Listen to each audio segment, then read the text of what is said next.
goes in front of certain judges, it doesn't get heard for a year. Yeah, we're starting. Sorry about that, Michelle. I'm looking at something else, so.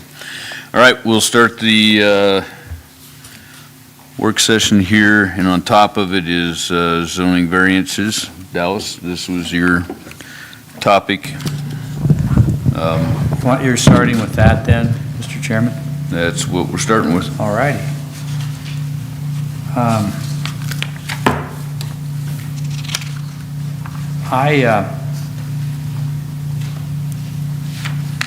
After that last hearing, my overall thought was, when then I went and researched that particular variance rule, I was trying to figure out under what circumstances a variance could ever be granted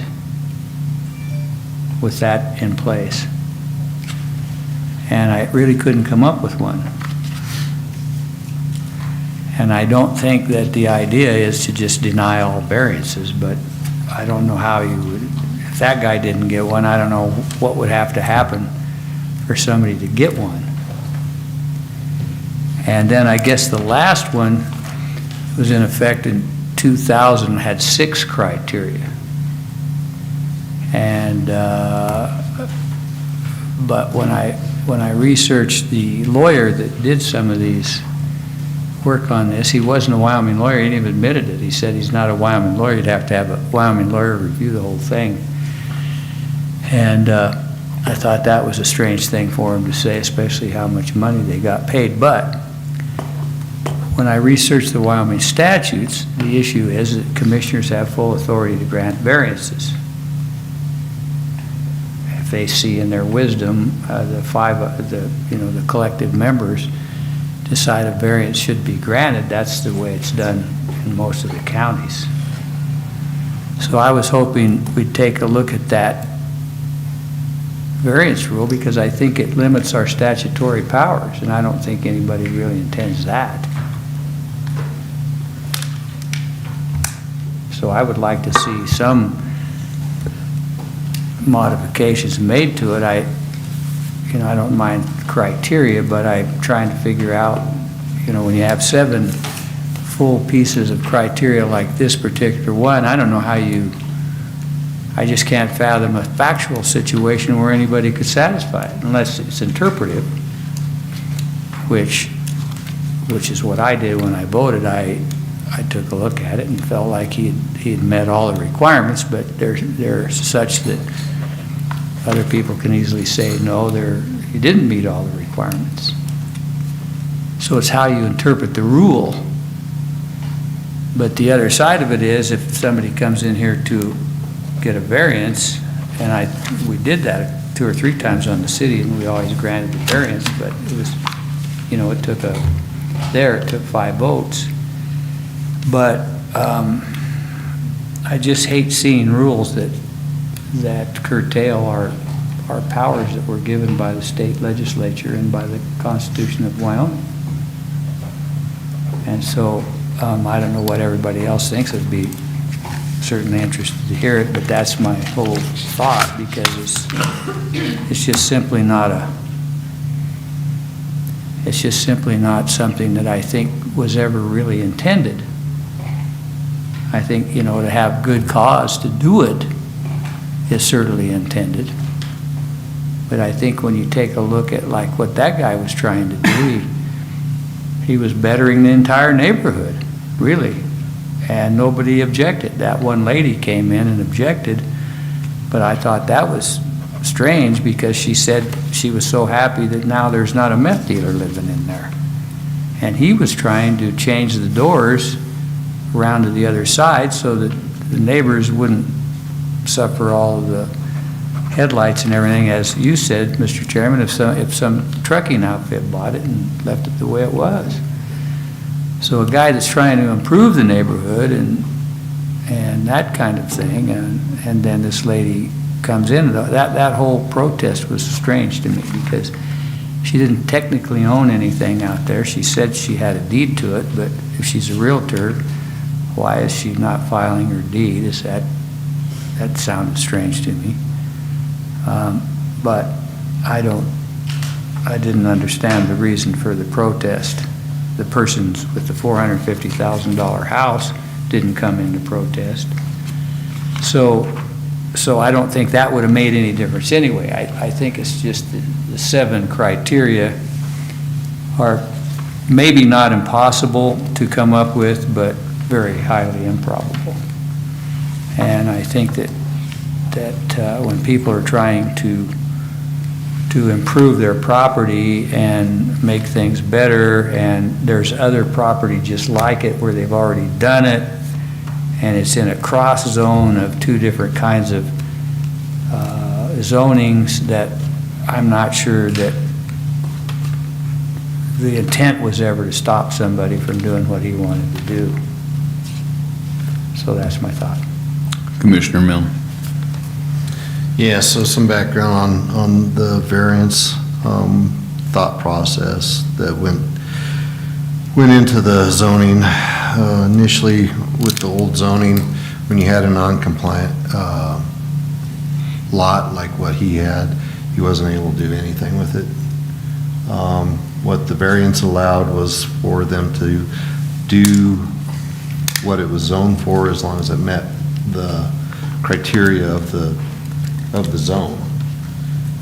But in the past, what we were trying to correct was that a non-conformant lot, you're pretty much stuck. You want to put a building on, tough.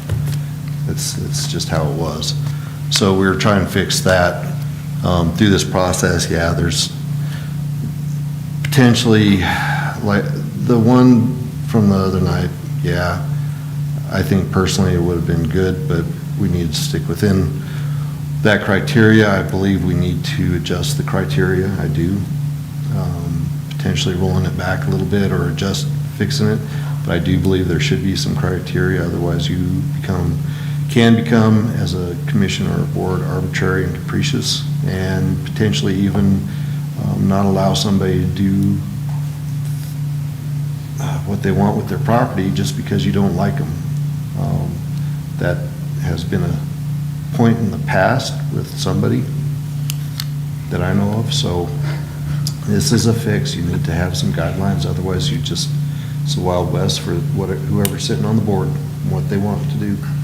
But the intent was that we allowed people with non-conformant properties to actually be able to do something with their property. Perhaps like I said, the guidelines may be a little too strict.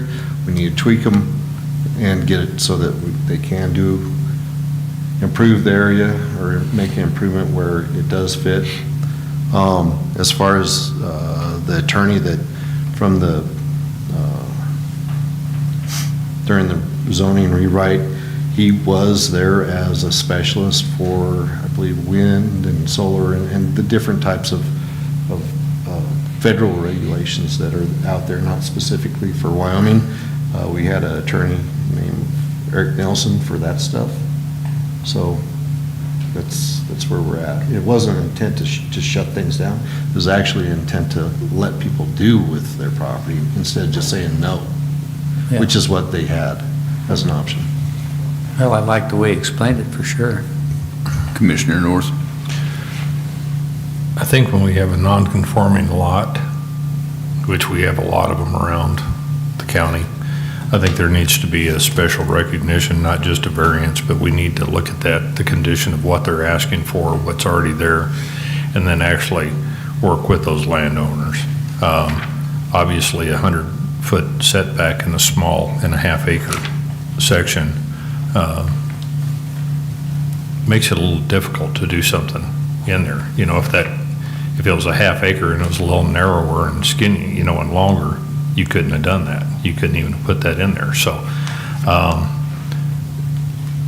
I think that's something that we need to look at. I understand the variance purpose, but I do think it's way too restrictive, and especially for non-conforming lots. I think for that there needs to be some flexibility, and I think we need to be able to look at that as a commission to grant those variances under some of the circumstances, especially when you already have a property that has a structure on it that's a lot closer than what they're looking at putting back in. it makes a whole lot more sense to be able to do that. You know, I know there was a variance that was given last year that the board granted because of a tower that was put out west of town. It met the requirements. I mean, it was still too close to the area because of the setbacks, but we allowed it to happen. So I think that needs to be taken into consideration when we're looking at that, and I think we need, as a board, to have a lot more flexibility and look at that sort of thing on a case-by-case basis. That is our statutory right, and I think we need to be able to do that because there's a lot of cases around the county where things have either been rezoned over the years or something else where we need to be able to make that so that people can use their property.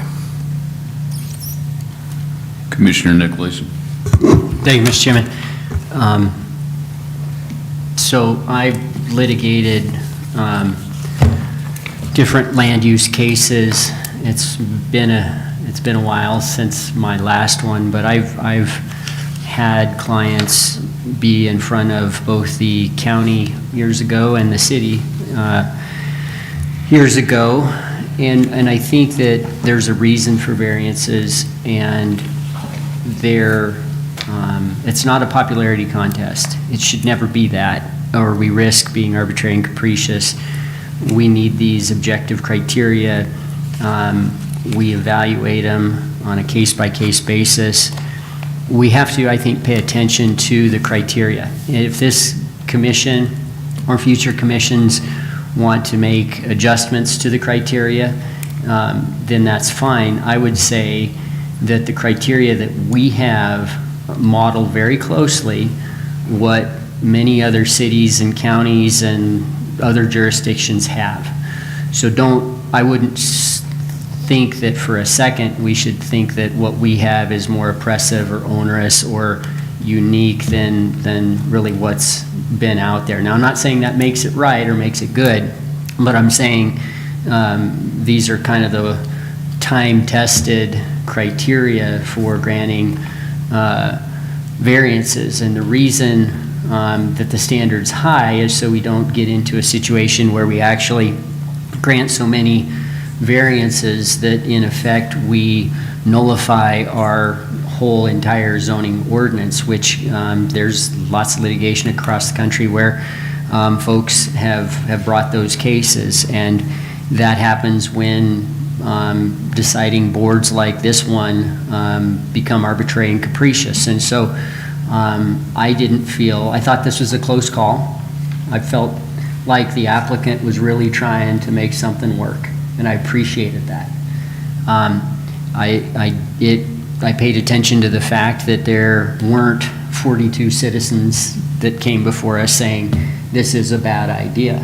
I think that's a relevant factor, but that's not going to make the determination for me. I thought that ultimately this wasn't a unique and exceptional circumstance, and even if it made a lot of sense, he had other options. So in any event, I wouldn't object to looking at our criteria, our variance criteria. I think we have a lot of other things that are maybe more pressing, but if it goes through the process and our staff and our planning and zoning commission and then this commission determine changes ought to be made, then I'm sure willing to look at that. Thanks. Mr. Chairman. Also, and just as a point of fact, like, this was started and created through 3 different planning and zoning people. Christie was the last one that got a hold of the dog by the tail.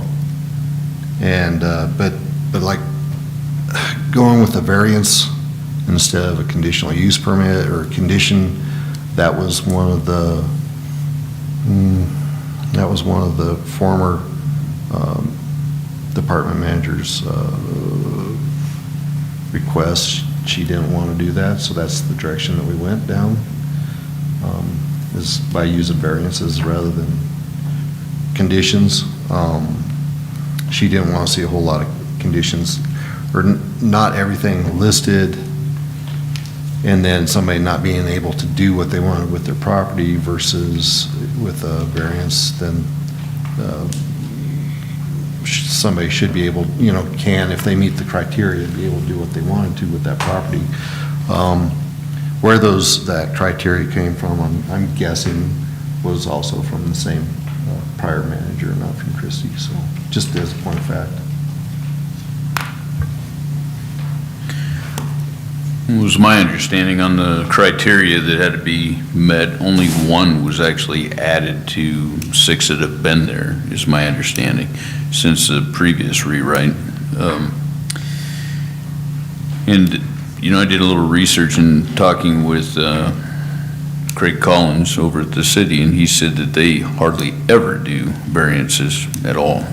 That they don't happen, and they kind of shy away from doing them, So I guess it's my understanding then from the commission here that we can put this on a future agenda item to have further discussion about it. Everybody good with that? Mr. Chairman. Variances? Yes, ma'am. Mr. Chairman. I would suggest, this is a pretty big topic, and depending on Christie's bandwidth, she's found other peculiarities, things that in the current code that need to be tweaked as well. I don't know if this shouldn't be maybe just a project. This one's been identified. There's been a couple other things that she's found that have been identified that we can kind of get it all together, at least for this iteration, and then move forward past that one, see what else isn't quite working, move forward past that one, and on, and involve the zoning. Yep. I agree. So we'll find a date here in the near future to come back over variances, but Christie, if you can take a look at that and start preparing for a work session on it. Well, Mr. Chairman, could we get a list of all of if she has ideas about what needs to be tweaked? I'd like to know what they are, obviously, so if I could get a list of the other things she thinks might be tweaked, or anybody else who thinks there should be tweaked, because we did raise one here a while back, but it went nowhere, and that was the issue of grandfathering in certain things. I, for one, would like to see the word grandfather used again, because I think it's more clear to the people in the way this other one we have, it's about a 3-part. Have to cross So out of political correctness, grandfather was dropped. Yeah. No, really. Yeah. I know, but. We got complaints that we use it's- grandfather. The new one is very difficult for somebody to cross-reference and understand. Because it appears to me somebody wanted to get rid of grandfathering, and I think it serves its purpose. We didn't get rid of. We didn't get rid of grandfathering. We just got rid of the word because there's complaints about the use of the word grandfather. I kind of like grandfathers. I'm a grandfather. But the purpose of. My point is. The grandfather purpose is still within the zoning. To answer your question, Commissioner Laird, I don't think she can give you an all-inclusive list of everything that's possibly wrong, but if she has ideas now, we can certainly Yeah, make that's sure all I that that's wanted. provided, yeah. Just whatever she knows now, yeah. Okay. So, Michelle, we'll put that on a future agenda item for work sessions. All right, we'll move on. And just so you know, on this list today, we really didn't have a lot because this was a meeting for mainly the budget. So, for the agenda, we went down the list of future agenda items, so I'm just hitting each one of these, just more or less an update and see if there's things that we can get done with these. So the next one is Salt Creek Emergency Services, and this is a follow-up on any grants that they may have applied for. So, Dave. Salt Creek has gotten with Brian Oliver. They've been working with Brian Oliver and looking at different grants. They were going to apply for the Homeland Security grant that we discussed with them the last time they were in, and unfortunately, they didn't qualify for that. And that's the problem with Salt Creek, because of their size and their monetary resources and everything else. There's very few grants that they can actually apply for. They are currently working on a grant. Riley and Brian are working together on a grant for state forestry or fire protection. But it's just difficult to get something when you're that small of an agency. It's tough, because especially anymore, the money seems to be getting tighter and tighter and tighter all the time. So they're trying their best, but they haven't had any luck yet. Well, I just kind of want to add to that, though. It seems that there are grants out there for smaller, rural-type populations, and I literally just took so I guess I'll put this out there now, I just took a phone call this afternoon from Charter down in Cheyenne, discussing rural broadband, where there's some grants coming out, and there's up to $70 million available within the state, and Natrona County's been identified as having some spots of which we have absolutely zero broadband out in the rural areas. So that, to me, is an example of, I mean, there's a big pot of money that could certainly be utilized to get an internet connection out to rural areas themselves. So I'm not disputing what you're saying, but I think that there probably are some grants out there if they look a little bit harder on it.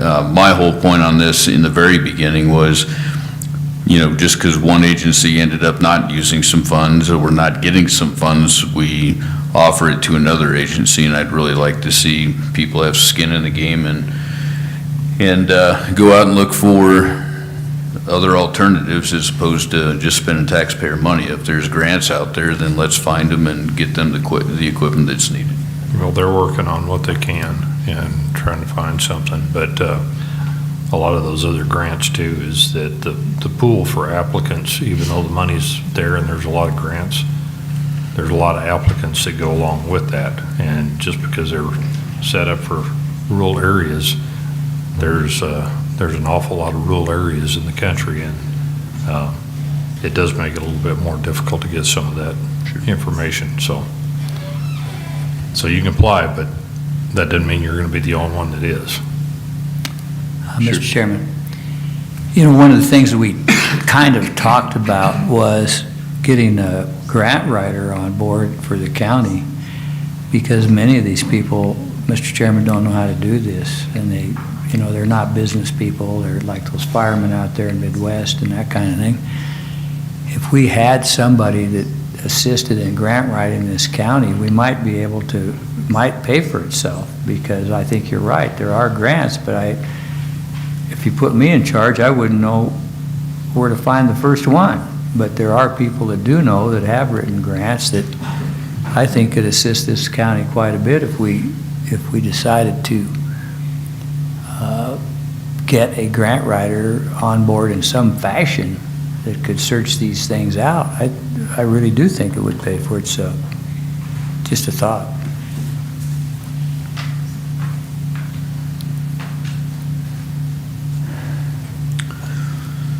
Okay, I don't think we have anything else on that, do we? All right.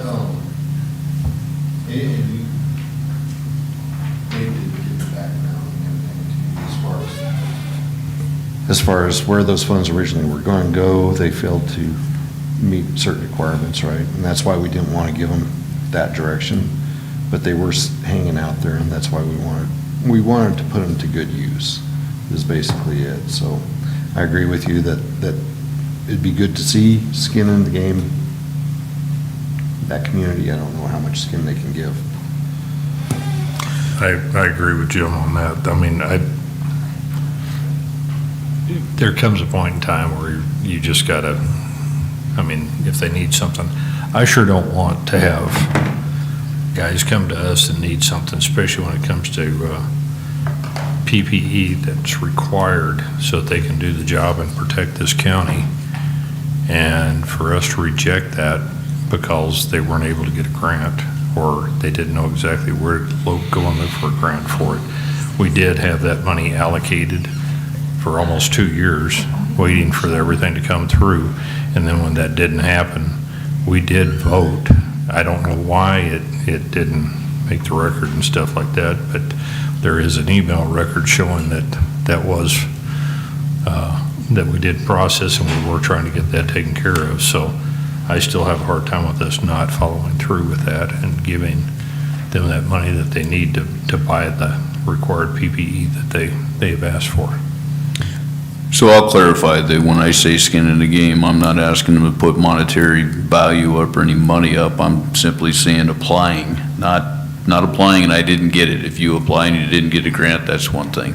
But if you don't even take the time to apply, then I've got a problem with that. The other thing is the amount of money. Michelle and I both researched that back, and there was no record anywhere that we could find in any meeting where that was ever discussed and approved. So that's why it went the direction it went. So, you know, and I guess this kind of goes back to, I mean, even the Midwest water line, how many attempts did they make at it until they finally got, you know, the grant to come through for them? So all I'm saying is you can't just walk through the door and say, give me money if you're not going to try and go get some on your own. So my opinion, of course.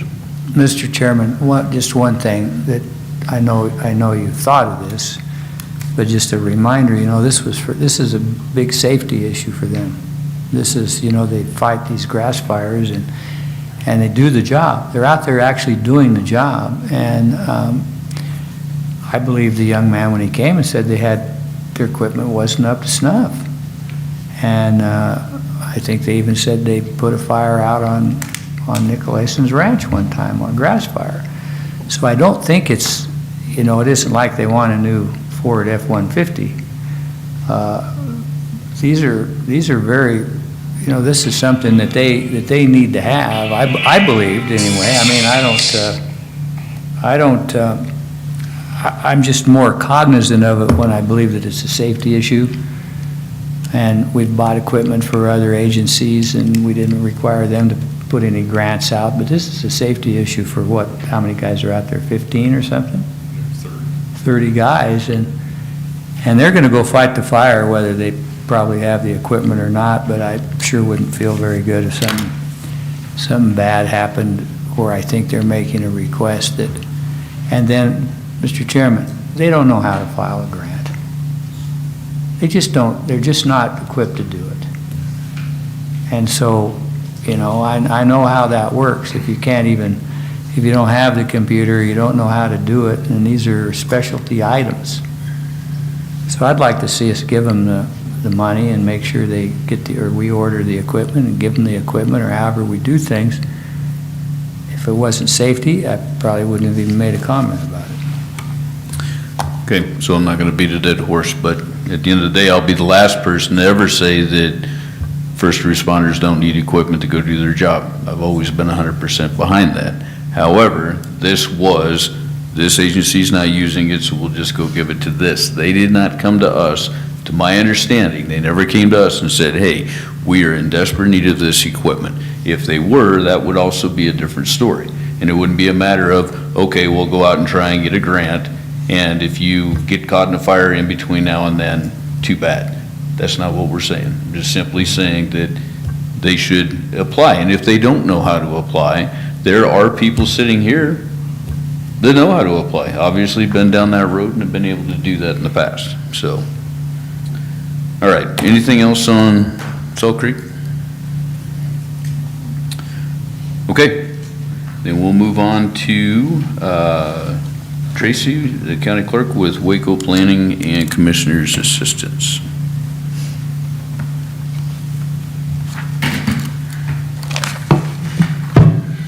Thank you. Okay. All right, Mr. Chairman, Commissioners, I believe in your packet, you have some documents regarding Waco, which is coming upon us rather quickly. And so we need a few things, a few consideration from the board, and need to discuss a few things. So the first item, I believe, in the packet is the agenda for the Waco. If you go to the first page, on Tuesday, September 26th, we host a Natrona County welcome reception. So we had had some conversation, and I thought it might be cool if we could have that at the McGinley Building. I thought that would be an appropriate venue, or if there's other venues that you as the board would like to see us research, we could do that as well. We were just kind of tossing out ideas, and we've had it at the Historic Trails before, we've had it at the Equalization Art Museum before, so we are up for recommendations. I think, Tracy, 3 of those that we talked about were the M, the Nick, and then possibly that one, the vacant space of True's next to Blacktooth off of David Street. Commissioner Nicolation. Thanks, Mr. Chairman. I'm not sure of the exact status of the True's building over by Blacktooth. I do know that the M building, McGinley's building, is ready to go for functions just like this. I think they've spent a good amount of time and energy and money in that, and I'm sure that a lot of the folks from around the state have not seen it and would frankly be impressed by it. They've seen that building, you know, every time they've been in Casper, but they've never seen the inside of it, and they haven't seen it renovated. So I'd be leaning toward that. I think that's an excellent suggestion. Commissioner Milne. Yeah, just to follow along with Peter there, I think that would be great for what we want to do with it. A lot of people have been in there when it was a bank, but haven't seen it since the renovation. And they've done quite a job with it. The only concern would be parking, but if we can get some buses rolling like they did, you know, we do everywhere else for the different ones, that should alleviate a lot of that problem right there. So I'd be good with going with the M myself. How many people typically attend this? About 300. But again, you know, not everyone, of course, is going to attend the welcome reception that night. Some travel that evening. Is this the same time frame they're going to have that training, that statute? Yes, this is the week of Waco, yes.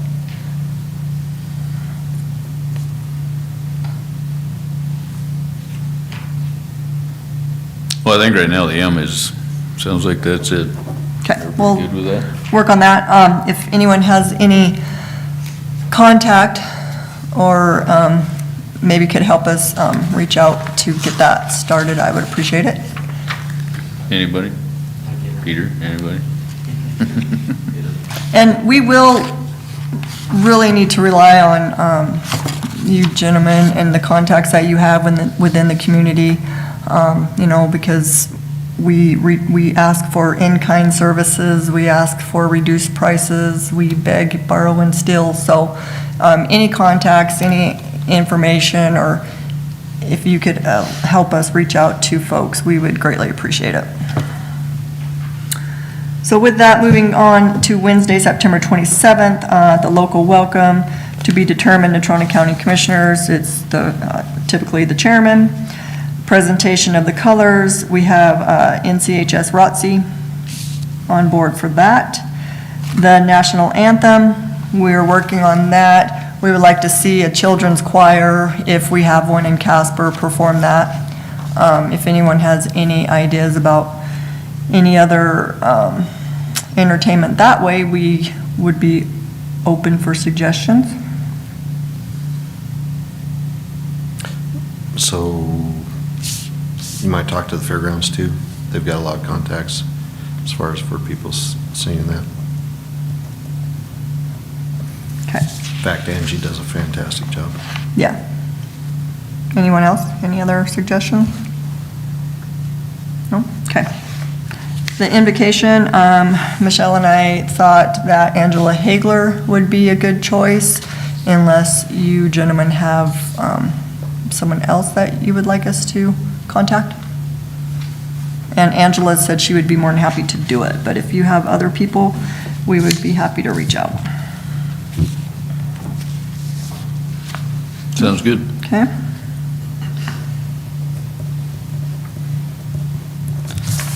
Excuse me, Tracy, I don't Yes. see on here where that training starts or what day it's on.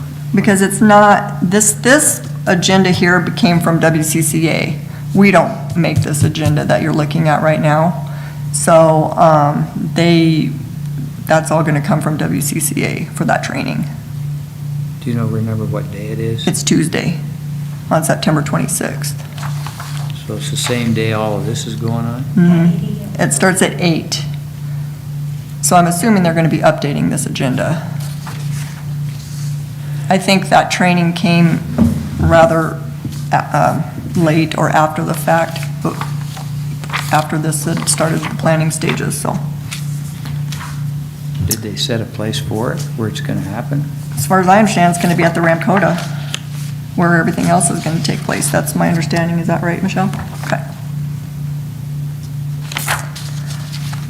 In your packet, you have Waco letters that we have sent to our county elected officers, our sponsors, our state elected officers. So if you guys would take a moment, and it doesn't have to be right at this minute, but if you guys would look at them, if there's any changes that you'd like to see made to those letters, please let Michelle know, because we need to start getting this rolling.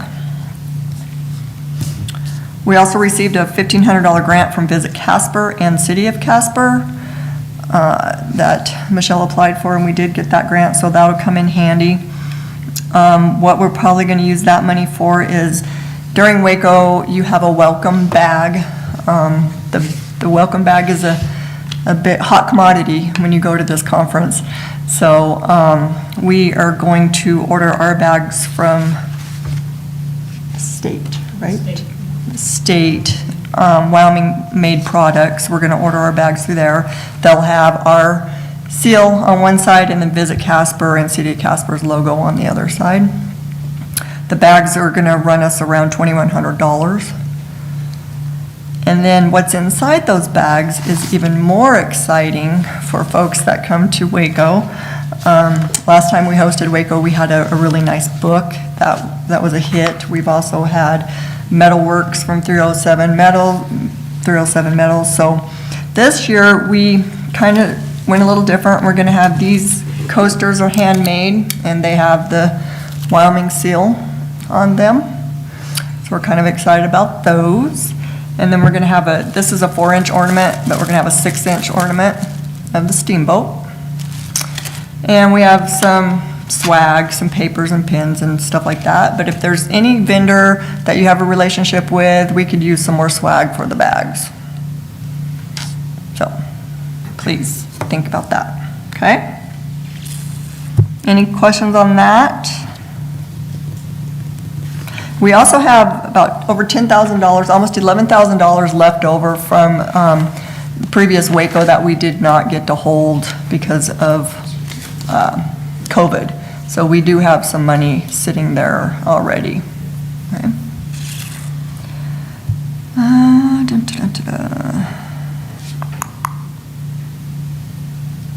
What else, Michelle? What am I missing? We have a meeting with Visit Casper on the 25th. In the previous years, we did have Brooke. So who was Visit Casper? Do we want to have a chairman or do we want to have a commissioner that's involved with Visit Casper that goes with us to that meeting or no?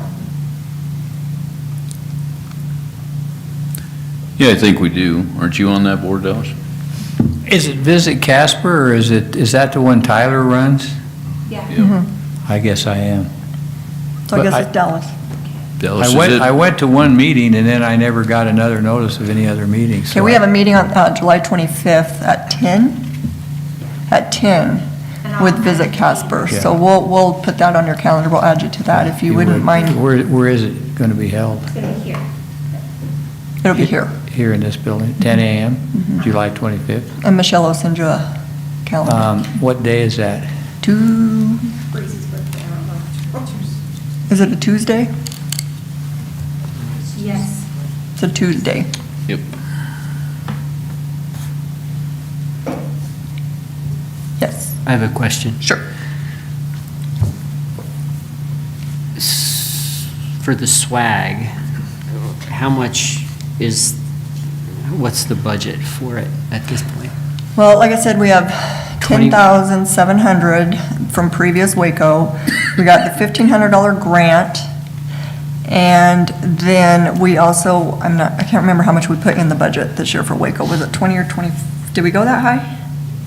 Or was it 15 or 20? I don't have it broken down, but I can get that breakdown. So that, we don't necessarily have a budget just for swag, it's the overall budget for our obligations. That would mean the welcome reception, we would pay for that. So that's going to be our biggest expense. I guess the reason for my question is you did have a number for the bags, so I thought maybe you had an idea. You had $2,100 for the bags, if it was another $2,000 for the swag. The coasters are going to be $1,125, and the ornaments are going to be $2,000. So how many things do you need? How many bags are you going to have? 300. 300? All right. And so when I'm talking to people, have you talked to Wild Gear, either Shane, Joanne True, or Sean Lovelace? No. Let me reach out to them. That would be great. And see, I don't know that they can give it away, but they may be able to give us a discount on mugs or That'd be cups awesome. or Yeah. other stuff. Anyone that you can think of that can, throw something in a bag would be great. And it doesn't, it can be, chapstick, it can be hand sanitizer. We got that from the health department many times, it can be lotion, whatever. The airport donated Band-Aids or something one year, what was it? Like a little first aid kit, Yeah. so, anything fun like that. Stress ball. A couple of those.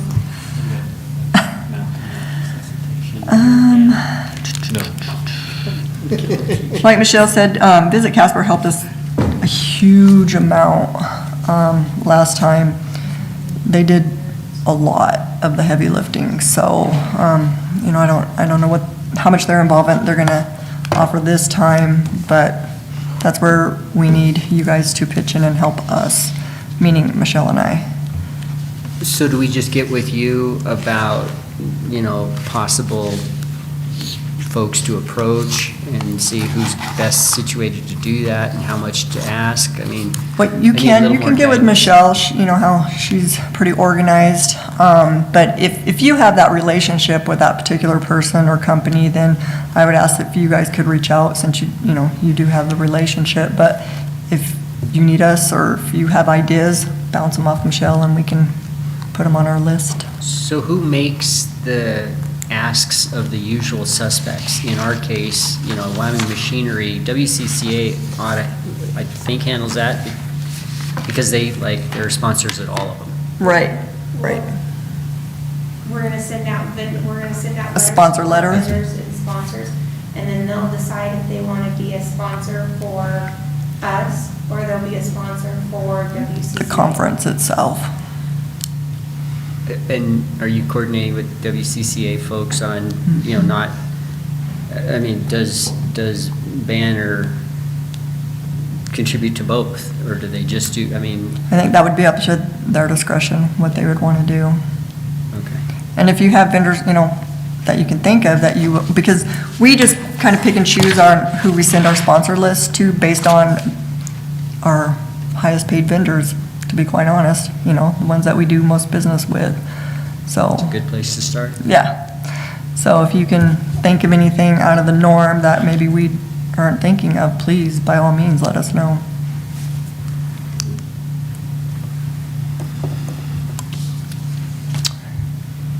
One more thing, Steve, since you're the chairman in the previous years, contacted the city because doesn't the city have an opening warrant as well? Yeah.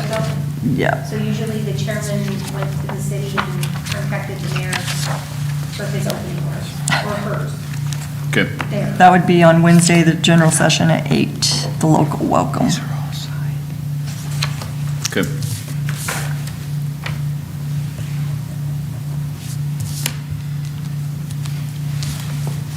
Are these all signed?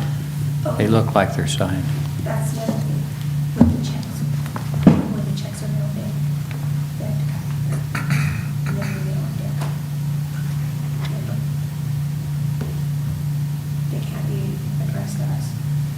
We'll need to put that in the letter. Yeah. I thought we did. Okay. Okay.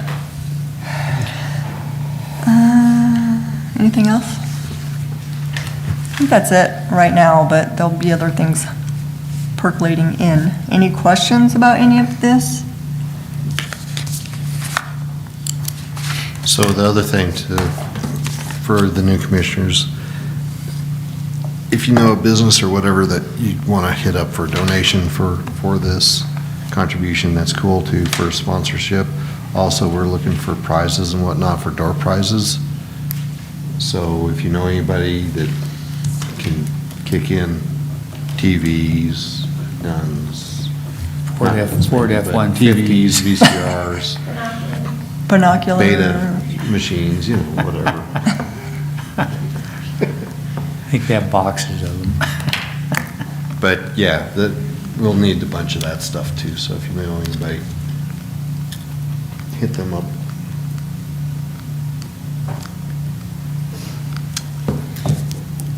Anything else? Any other questions? Comments? Nope. Okay. Thank you. Thanks. So before we move on to Michelle, Eileen.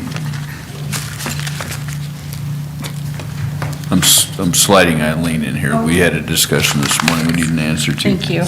And I won't take much of your time. Mr. Chairman, Commissioners, thank you.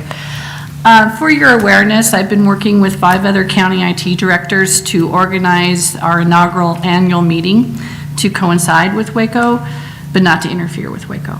So on Tuesday, September 26th, we are planning an all-day meeting, an informational, no frills type of meeting. I've been working on the agenda, and we have, I have reached out to Visit Casper to see if we could get some support from them.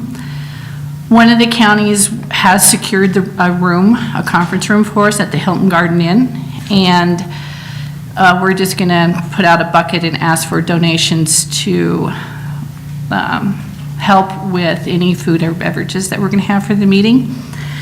The intent of the meeting is for information sharing, so we're not seeking sponsorship from any technical vendors, just so as not to give unfair advantage to a vendor. Some county IT offices are supported by vendors, so we just want to make it less advantageous in that regard.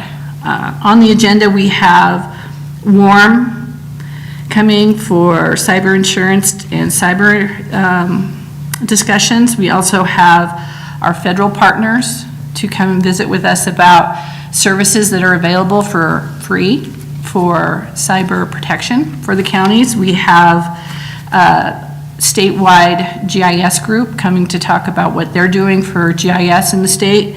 We have the Department of Revenue to talk about the assessors programs, Secretary of State to visit about e-poll books and voter registration databases, Supreme Court IT to talk about clerk of district court, e-filing, jury programs and such, and then we're just going to have an open forum for general tech talk. And I wanted you to be aware, so you're not surprised by any flyers that are circulating around or information regarding the event. We are also... What day is it again? It's Tuesday, September 26th, all day. Hopefully not to interfere with the Waco general sessions. Some of these folks that are coming to visit with us will be visiting with the individual associations Wednesday, Thursday. And so we thought since they were in town, we'd take an opportunity to maybe get them in for an hour or two to visit with county IT folks. So, for your awareness. And any support that you can offer, our swag bag will be very limited to whatever Visit Casper can provide for free. Do you have any questions? Okay. Okay. Thank you for the Thank time. you. Two questions. Certainly.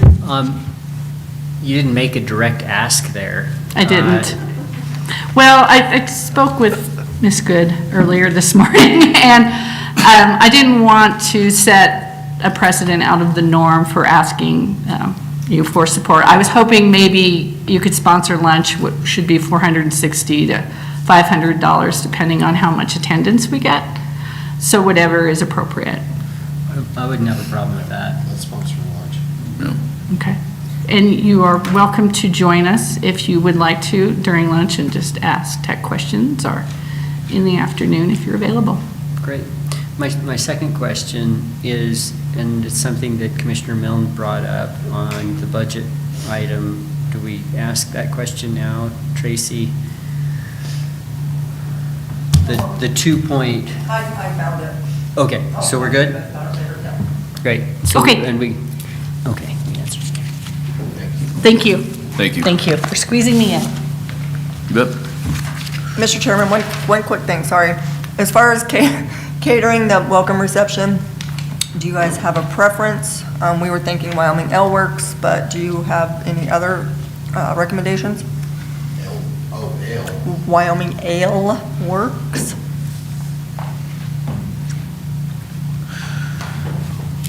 Well, I think if you go with them, I mean, it's John Johnson's group, so you'll get a wide array of product by going with him, so I would just go that, I would go that route. Everyone's comfortable with that, then if we can get them on board? Mhm. Who did we use last time? We've used Silver Fox before, and they did a great job, so They did do a great job, but we ought to spread it around. that's kind of what we were thinking. That's all I was going to say, and if we've used others in the past, it's, yeah, that's good, as long as we're not every year Yeah. going to the same outfit, because there are multiple caterers in town, Yeah. and this would be a nice job for them. Okay, Although on this, the bacon nuts. I know. Thank you. Bring your own. BYOB. Bring your own bacon. Okay. So I'm gonna be real quick. We started out with, for our County Board of Equalization Appeals, we started out with 1,249. And we currently have 18 appeals hearings scheduled, and we are down to remaining 1,196 appeals left. So I did talk to Tammy today. We may need to look at one more week. I don't know what her schedule looks like, and I don't know for sure what your guys' schedule looks like. But depending on, I know her schedule, she was supposed to come up, but she's not here, on what all their training and all that good stuff looks like, because I know she's the one that's got the more tighter schedule with all their trainings. But we'll probably need one more week. I know Monday is completely full. So that's what, I just wanted to give you guys a quick update on that one. And then on today or Friday, sometime last week, all the developers went out. And she thinks she's pretty comfortable with those. So she thinks a lot of them will go away, but we'll see. Okay. Anybody got questions? All right, thank you.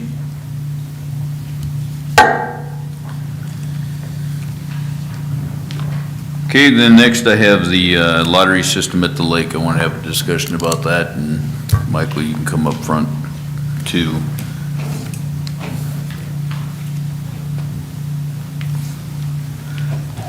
Thank you, Mr. Chairman and Commissioners. The reason I'm bringing this subject forward, it seems like there's things that happen out at the lake that are not like the same across the board. And so you can look at cabin sites out there, and they have, people can sell those on their own to whoever they want to, but then you get back over into the trailer area, and it's on a lottery system where names are drawn and given to you, and that just doesn't seem like it's a fair system out there across the board. So my thought is, I would really like to look at it and revamp it. I have not had a moment to talk to Regan Kirchner out at Bureau of Reclamation, but, to see what the exact rules are. But if this was put in place by a commissioner for whatever reason, I would like to relook at that, because I think it's not really a government's place to determine how many and who gets an opportunity to buy a piece of property from somebody. It should come down to a person having the opportunity to put their property up or sell their property to their best friend if they want. So, For their children. or their children. And I keep hearing this, we don't want it to go in perpetuity of one family having it. Well, at the end of the day, why do we care? As long as we're getting our lot rent back off of it, who cares who's living in those spots? So, Yeah, so, a little background that I know. I've been here just over a couple of years. Mr. Hagler, when he was Parks Director, kind of gave me the history that this lottery's been in place since he got here, and before that. A past director has cleared a lot of files, so I don't have a lot of data. I do find the history going back clear to 2001. There was a lottery drawing process. Then it was a little different. I'm not opposed to changing it. My understanding is it came from the Bureau Rec because they wanted the public to have a chance to get into it, which if it's a private sale, they still have the chance to get into it. They just have to pay for it. The ground is owned by the Bureau Rec. The trailers are owned by the private entity, and we're the landlords under our management agreement. I do have a resolution 3416 that the commission then had adopted the most recent lottery process along with the lot permits at that time. It is published in the most current lot permit, which was adopted in May of '21. I'm not saying it can't change. And I did try and reach out to Regan today. She's not sure of the history of it. I think she has been involved out there since around 2015, 2016. And tried to reach her supervisor. He's new. So I've been trying to find the history of it, try and find a document as to why the Bureau Rec has required us to do this. So I guess my question though, Michael, is I personally don't think the Bureau of Rec anywhere along the lines required that lottery system to be in place. It doesn't make sense to me that you single out one section of an entire reservoir that they own all of it. And if they're gonna apply it to a trailer court, why didn't they apply that to the ski club? Why isn't it applied to the cabin sites? Why is it just specific to the trailer court? And why couldn't it be changed? Because obviously it doesn't apply elsewhere. Well, exactly. What I was told was the cabins are a fixed structure or a mobile home's modular. That's the only difference I've heard. But I don't see why it can't change, why it can't be across the board. I do know the Bureau Rec has put on the marinas, which are under concession agreements. They're different than lot permits. For example, Waco Marina has their little RV site, and they've grandfathered everybody in, but if one of those folks that's been there for a long time leaves, that spot is now an annual spot, and it has to be lotteried each year. The marina has to do a lottery drawing, and you get it for 1 year. Same with the Pathfinder Boat and Fishing Club. They've done that to them as well.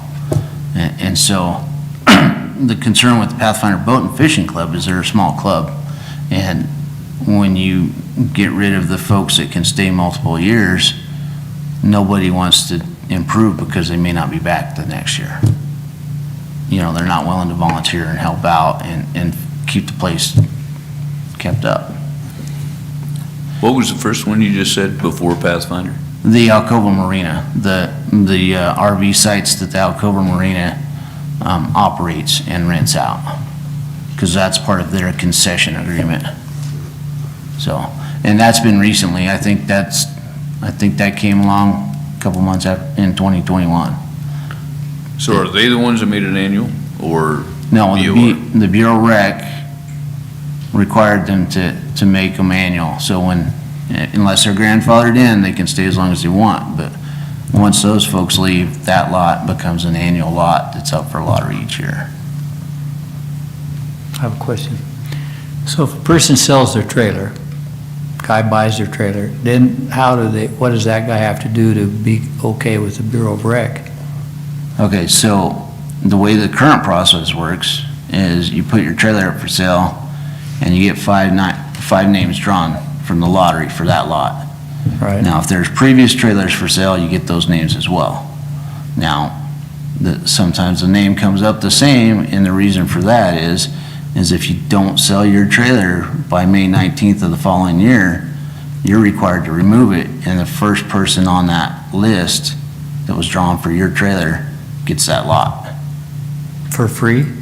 Well, they would pay our annual rent for the lot. But what I'm asking you though is, so if because I did this, I had a trailer out there, and some guy said he wanted it, and I said, fine, and turned out maybe he was the guy that was next in line, but he's the one who bought it.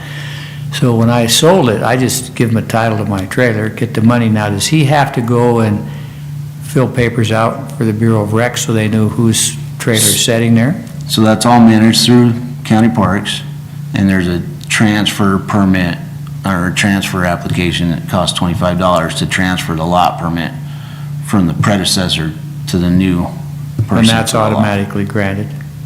Yes, Okay. as long as the Because I know a lot was- lady who just sold hers, and the guy bought it, and she's transferred the title over to him, and I didn't know, I was sure there was something else needed to be done, but we only manage the lot permits. We only manage the land. Right. So we don't, the title, we don't track No, no, that. I know We don't that. track the purchase. I'm trying to it's a two-part process. You buy it, you get a title to the trailer, now you have to go get something through you to say that you're now gonna pay the lot rent, right? Yes. And all that is an application, you just go over and say, I bought this now, and, Well, there's a transfer application, then there's a 9-page lot permit that specifies what you can and cannot do on the site. and the people have to sign that? Yep, they have to sign that. And So then the that new comes owner before- has to come in and see your office and sign up and get that done, Yes. proving that he had bought the trailer? Because I want to tell this guy that. Well, they don't have to prove that they own the trailer. They just have to prove that the seller is agreeable to giving it to this person, selling it to this person on the lottery. We have no idea how much they paid for it. Right. We have no idea if there's a lien on the trailer. But you want to know who the new owner is. Yes, 'Cause he's yes. gonna pay And that's rent. what the He's going to pay the transfer, rent on the lot, right? yes. And if, for, like right now, if a trailer sold right now and the past owner has paid this in full, then the new owner doesn't have to pay it till next May 19th for the next year. I see. And that's part of their private contractual agreement. That's not part of. So one of the things that I know, Mr. Chairman, I wasn't finished. I need to ask him another question. okay, I need some background on the lottery system because you guys Yes. are over my head right now. And the lottery system is such that this woman got a list, and there were two people with the same name. And apparently they're a husband and wife, and they both applied, but neither one of them now wanted to buy anything. Do you have a way of going in there and updating those lists when people don't, or do you ever check to see, do you still want to buy the trailer, or do you just hand these So they need to contact us. We don't follow up. Now, we did this when we did the vacant lots, because we drew from the lottery for everybody. So we did follow up on those names and say your name was drawn for the vacant lot, because we had flagged those. We'd asked, if you're putting in for the lottery only for a vacant lot, let us know. And we followed up and said, the vacant lots are gone. Do you still want to be in the regular lottery? Some of them said no, we removed their names. Some of them said yes, we left them in there. Thank you. Yeah, so I just want to, I'll see if I can answer your question. So the lottery system, you said it was set up so that people had an opportunity to get into the trailer court themselves. However, the lottery system, people go in to put their names on, and a trailer comes up for sale. Somebody goes in and will tell the county, I'm going to sell my trailer. This is the lot it's in. Well, then 5 names are drawn, and those are given to the person that owns that trailer. They can sell it to one of those 5, or they don't have to sell it to one of those 5, but you won't get any more names until somebody else comes in and puts their trailer up. And when they do that, 5 more names get drawn. So now the first person gets 10, well, they both get 10. Correct. And they have 10 people to choose from to sell their trailer to. But you're limited to those, if you're the first person who puts it up, you're limited to 5 people. And you hope that somebody else puts their trailer up in order to get 5 more names if you can't reach an agreement with the first 5. How the system really works is, I called Jim up and said, hey, I know you're looking for a trailer, and I own a trailer, and I'm done with my trailer. Do you want to buy it? And Jim says, yes, I do. And I say, okay, we make an agreement. Jim goes down and puts his name on a list, and I sit back, and I could let him use it or whatever, but I just sit back and wait for enough trailers to come up till Jim's name gets pulled. Then I put my name in to where I say, hey, my trailer's up for sale, and they give me a list of which Jim's already on there because his name got pulled, and now Jim gets to buy my trailer. That's the workaround that's happening out there. And the lottery system makes absolutely 0 sense because nobody can get a trailer out there. The lottery system doesn't work because the very reason that they're saying, that you're saying that it was put into place was so people had an opportunity to get in there, but you don't. You make a deal with your best friend that wants to buy your trailer so that you know that you have it sold. If you don't have it sold by May 19th, you said? Yep. Then you gotta pull it off. And some of these people out there are buying 1950s, 1960s trailers that are worth probably $500, and they're spending $90,000 or $100,000 on these trailers. And so if you don't have it sold, your $100,000 investment has to be towed down the road or demolished on site and taken out of there. So people are not gonna lose $100,000 that they've invested into something, and they're gonna make sure that this deal gets done. It's happening anyway, so why we have a lottery system in place saying, give me 5 names or give me 10 names so I can find somebody that I can try and come to an agreement to pay my purchase price for, it just doesn't work. So it should be, just like the cabin sites are, if I want to sell my place, I put it up for sale, whether I slap a for sale sign from Home Depot in the window or I hire on somebody to come sell it. You should have the opportunity to do it, and we should not be in the business of determining who you're selling it to and how many people you get to actually try to sell it to. That's my opinion. Mr. Chairman, I agree with your opinion because I've been through this 2 or 3 times, and what you said is exactly what happens. That's how they get it sold. And so the only thing, Michael, I would like to know is for you to get with the Bureau of Reclamation and find out if that's their requirement. And I have sent out that request already, so. I want to know that, because if it's not their requirement, it's easy for us to say, because I would vote for scrapping that and this is America. Let the person sell the trailer to whoever wants to pay them the most money.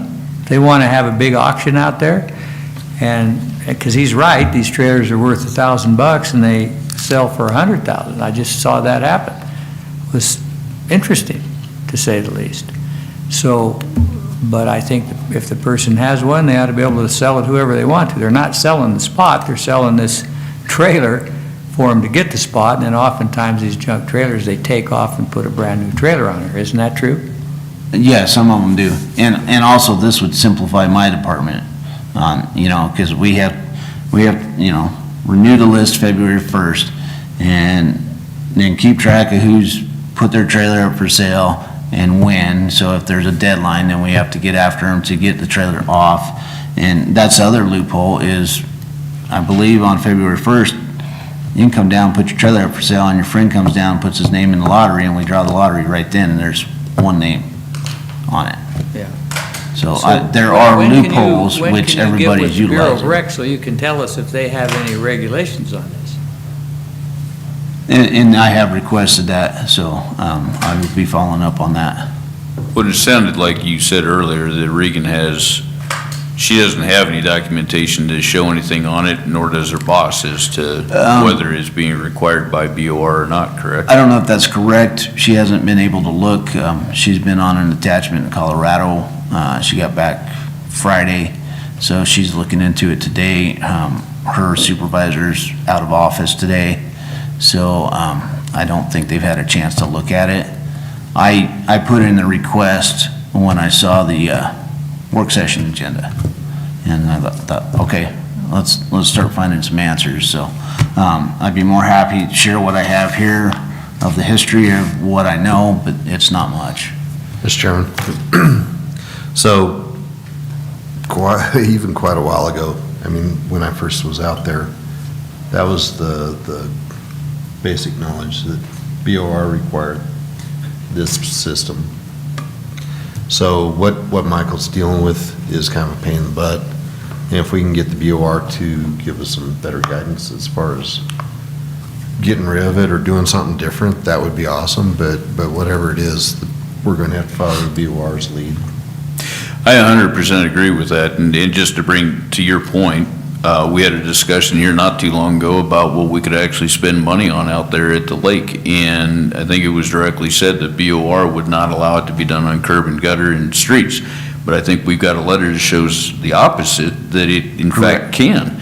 So I think there's a lot of misunderstanding saying BOR won't allow this to happen, when I think that's been passed down from commission to commission to commission, that somewhere along the line, somebody said, we're not going to do this. And so I really would love to see us sit down with the BOR and let's figure out what the rules are, what the requirements are, what we can and can't do, because it may take care of problems like this. And this seems like one of those oddities that, why would you make it apply for a trailer court, but it doesn't apply for cabin sites, whether they're fixed or not?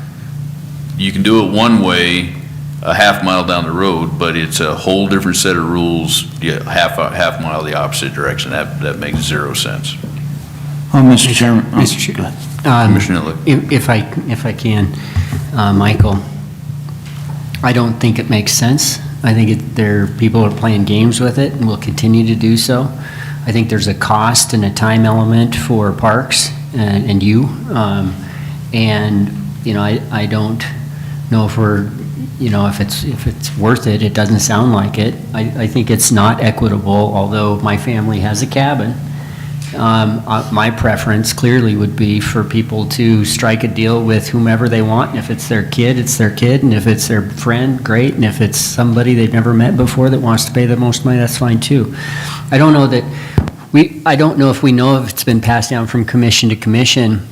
And what I've seen a lot of over the years is informal policy changes as people come and go. And I'm not suggesting that's this commission. It could be parks, it could be BOR.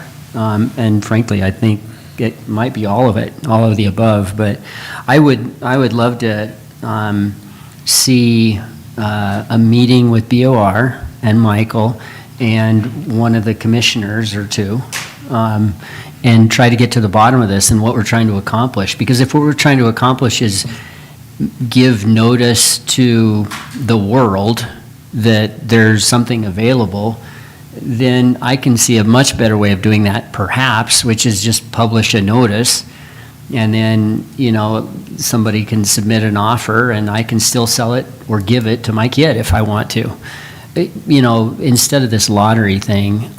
So anyway, just some comments, and I would like to see some change out there on this issue. Mr. Chairman, I dealt with this clear back in the 70s, and of course then the rumor was that the BOR did control it because they were moving towards a issue of how do you be equal to the public wanting to use one of these trailer lots and then having it tied up for 100 years by one guy and his family.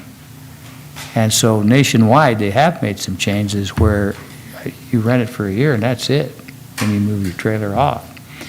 And they always said, they kind of hinted that that's what they were going to do out at Lake Alcova, and they've never done it. So I don't want to push them into something that would rival that, because then, because they are trailers, and that is the difference between the cabins, because I just was involved in a cabin sale out there, and that, you're right, they don't have that same issue. But the trailers are like renting a trailer spot up on the mountain. I think that's how the government looks at that, where you can go up there and you can use it for a week and then get your trailer off of there. So that isn't the way this is, because I owned a trailer out there and I sold it to a guy and he somehow got on the list, just like you said. And I also then had a lot up in the estates, but that was privately owned, so you could buy and sell and do whatever you wanted, build whatever you want up there. So I do know there's probably something that's gonna haunt some people on this when we stir this up a little bit. But I agree, I think person ought to be able to sell their property. But bear in mind, Mr. Chairman, back in the 70s, these $2,000 trailers were worth $1,500. And I paid $5,000 for mine, was a used trailer, and I sold it for $25,000 thinking I hit a home run. And I think the last time the guy sold it, it was $150. And it's a trailer older than I am, and that means it's old. So there are a lot of things haunting out there that I'd be concerned with. Mr. Chairman, just briefly, Michael, I don't know if our contract with BOR addresses this issue. You might check with county legal on that and see if there's some direction there. Yeah, I've looked through it myself and have not seen anything referencing this in that agreement. That's a 25-year agreement, but I agree with the commission and Mr. Chairman. I think we need to have a discussion with the Bureau of Rec. There's several things. They've changed, the commission's changed, the Parks Director has changed.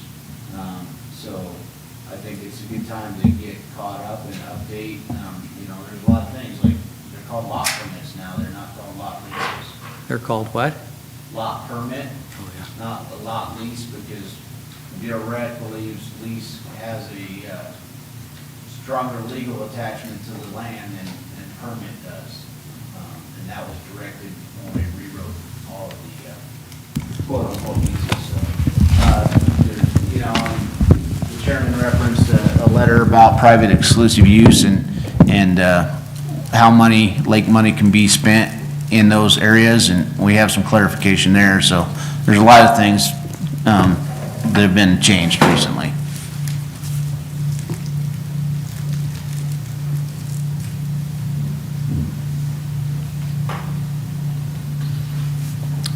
Okay, anything else on this? All right, thank you, Mike. Thank you.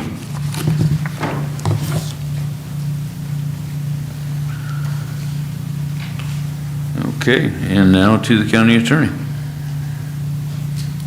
Thank you, Mr. Chairman and Commissioners, and I was here when we approved the management agreement. I think it was 2016, but my recollection as to whether and how the lottery system originated, I do not recall. So we will certainly check our records and look at the agreement and see if we can get any insight for you. Okay, thank you.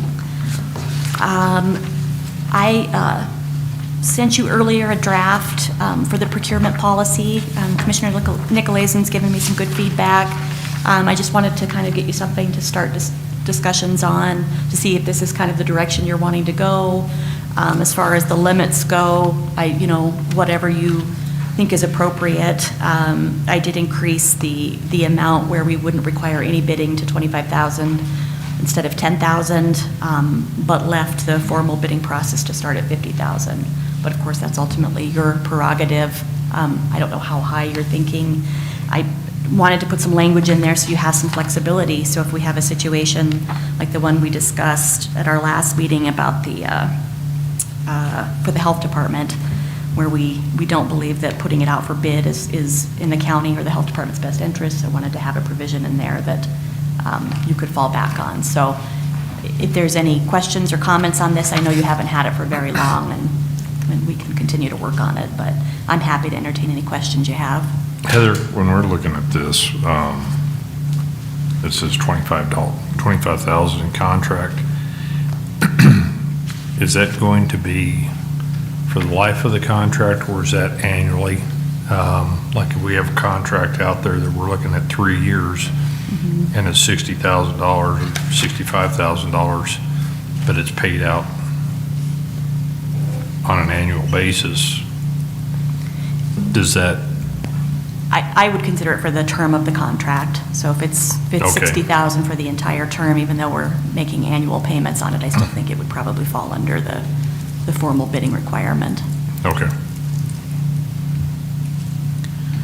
Heather, I guess I would ask on where it says under 2.1, a formal bid process will be used for products and services valued at or above $50,000.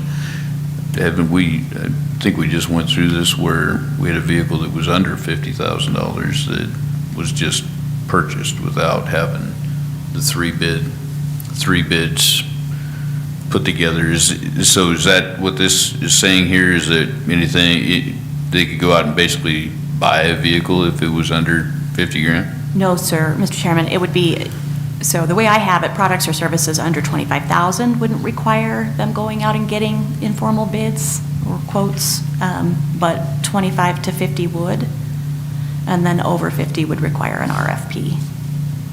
Okay.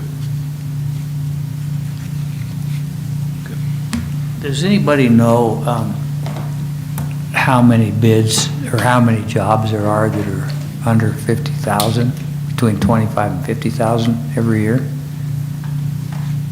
I mean, is there a lot of these, or is there just, are we talking about something that really doesn't happen that often anyway? I'd say it's not necessarily like construction type jobs. I mean, IT may have somebody come in and wire up like the conference room across the hall there that may fall within that. So I guess what I'm asking is it a good idea to require bids or not? Huh? Right. Yeah, it does, doesn't it? That's my point. You want the board to have discretion. Well, It's up to the lawyer's discretion. yeah, well, but I like the bid idea, where you don't have to place a bid, you're not assured of getting the best price in some cases. If the guy knows he's, it's 25,000 or 50, then you get 49.95, and there you go. Heather, I do have another question too. But it says soliciting a minimum of 3 bids, which may be by written invitation, telephone, fax, or email. So basically, an informal bid, $25,000 to $50,000, isn't really complicated. You can call up and say, yeah, this is what we're looking for. That's all we have to do. So if they have an informal process that is less than $50,000, are covered, right? Do I understand that correctly? That's correct. Okay. Mr. North.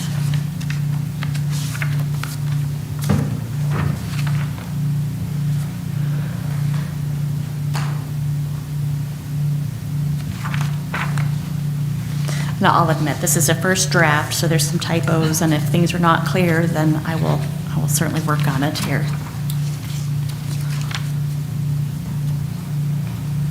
Is it a good idea, Mr. Chairman, is it a good idea, and Commissioner North just brought it to my attention, to allow telephone bidding? There's really no way to document that, and it's easy to say, not that anybody ever would, but I made a call and Joe said $50 and Dave said, whomever said 1,000, and Yeah.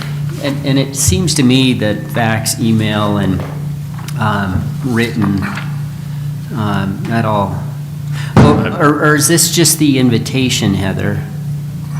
So I could invite Jim to bid by phone. So if it's, which may be by invitation, written, telephone, fax, or email, then I'd be okay with it. But if it's going to be a bid by phone, then I'm not okay with it. Can you clarify that for me? Yeah, so I think what I intended there was what you're discussing, that you would contact someone to invite them to bid, but maybe we can either take that out or just add that any bids or quotations that are received have to be in writing. Well, maybe instead of just say 3 written bids, Okay. which may be by written invitation, telephone, fax, or email, then at least we're clear that the bids themselves have to be in writing. Now, the only caveat to that is when we have a situation where you have to have a sole source, where you can't necessarily get 3 bids, because there are times that there is only one provider that's going to be able to take care of what your needs are for whatever reason. I'm not saying any particular one, but I mean, there are a lot of situations, and I'm not talking about your common bid process. I'm talking about, but it's like if you're requesting boilers for, If I can just say, Yeah. because you're right, but I think that's covered in 2.2A and some of these other things where it specifically says sole source. So I okay, think the okay, general okay. is- That's fine, I'm just getting the cart before the horse. Okay. Mr. Chairman, I think all bids need to be in writing. And there's no argument about what was said, and what was done, and whether there's a time element to them as well. So I can just remove the, and just do as Commissioner Nicolaisen suggested and solicit a minimum of 3 written bids and leave it at that.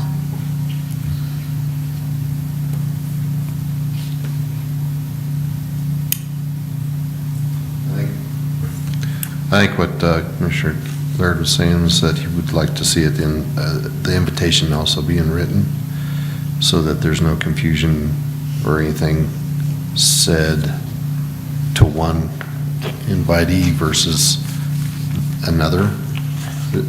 I don't want to speak for you, but No, you're right on the money. I've seen problems where they, so he told me I had 2 weeks, and no, he didn't have 2 weeks and give it to somebody else, well, you didn't give me the time. I thought I had time to go look into this, you know, so you need to, I think it all needs to be in writing without question. Mr. Chairman? Peter. So maybe for this bullet item, an informal bidding process, we put a period after 3 written bids, and then invitations to bid shall be but in writing, and then maybe also allow fax and email, just so that's clear, if we're going to take out telephone. Well, don't you, Or Peter, maybe don't we just need to put be able to documented. notify everybody that might be interested? You just don't send 3 invitations to 3 people. There may be a 4th guy that would like to bid on it. But that's not the point of the informal. yeah, that's, you're looking at more RFP than informal. Yeah, I think it gets pretty complicated, and I had also suggested, I'm writing on Commissioner Milne's copy. I'm used to it by now. I had also suggested that we take out the word "all" before the words "qualified vendors" right above that bullet point. And my thinking is, we, informal or formal competitive bidding process open to qualified vendors. My thinking for taking out the word "all" is, if it's informal, then it might not be all, but they're qualified and there's still 3 of them. But if there's a 4th, you know, well then, you didn't send it out to all qualified bidders. So I think we're setting ourselves up for complications and disagreement by leaving the word "all" in there. So I'd like to see that come out. Well, yeah, because there's a lot of times that you don't call everybody in town. Go out and get 3. You go out and get 3, and sometimes you get the 3 that respond to you on a regular basis. Not go digging around trying to find somebody else that'll just give you a number. You guys that have the best service, and, you know, and you work with those because they work with you. So I agree with that. I don't think that it needs to be all qualified people. I think it needs to be that you need to have 3 bids associated with it.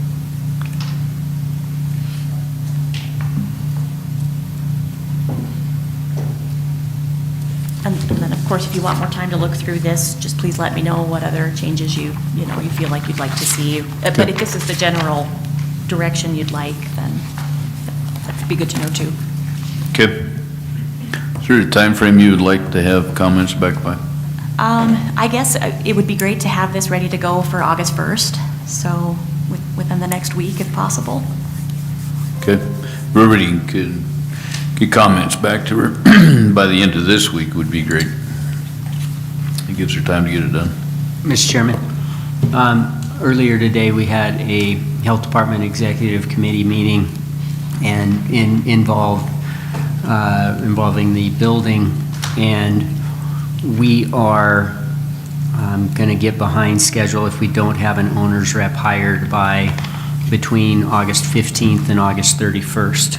So I think we ought to do everything we can to get this procurement policy done, make a determination if we want to hire an owner's rep through an informal or a waiver type process, send it out to, enough people, get those interviews done, and try and move forward as quickly as possible. So I've just kind of given the 5 of us and the 4 of you just a kind of the bigger picture on what the time sensitivity is. Thanks.